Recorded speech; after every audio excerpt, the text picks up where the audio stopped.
This channel does not promote any violent, harmful, or illegal activities. All content provided by this channel is meant for an educational purpose only.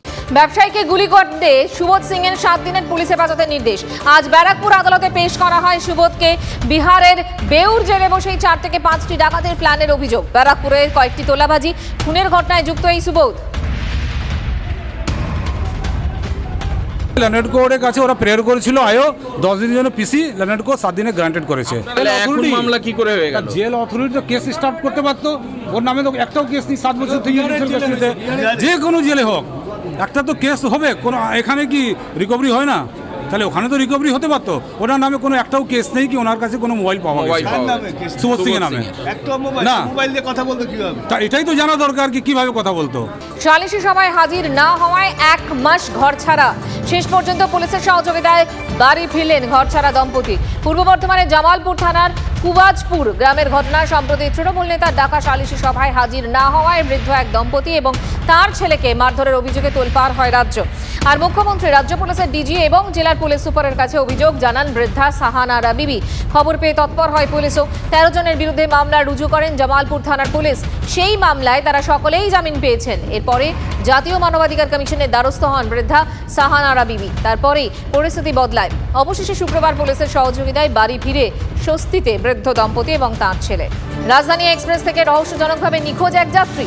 খবর সম্প্রচারের পর অবশেষে নড়ে চড়ে বসল rail police.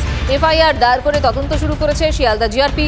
27 June ট্রেনে ফেরার পথে রাজধানী এক্সপ্রেস থেকে রহস্যজনকভাবে নিখোঁজ দমদম ক্যান্টনমেন্টের বাসিন্দা মৌসুম ঘোষ।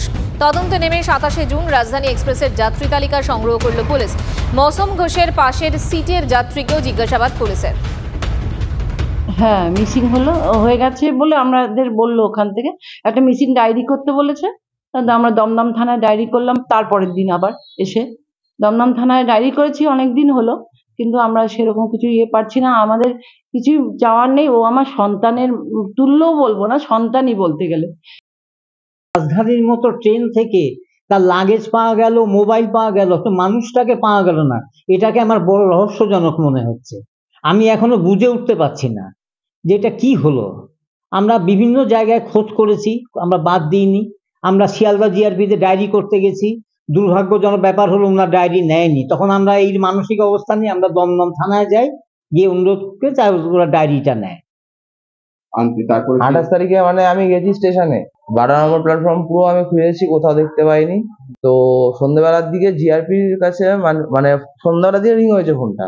জিআরপি না আরপি বলেছিল 6 নম্বর প্ল্যাটফর্মের স্টেশনের 6 নম্বর প্ল্যাটফর্মের সামনে ওইখানে ওনাদের ক্যাম্প আছে, ক্যাম্পের ওখানে লাগেজ, ব্যাগ, ফোন সব আছে।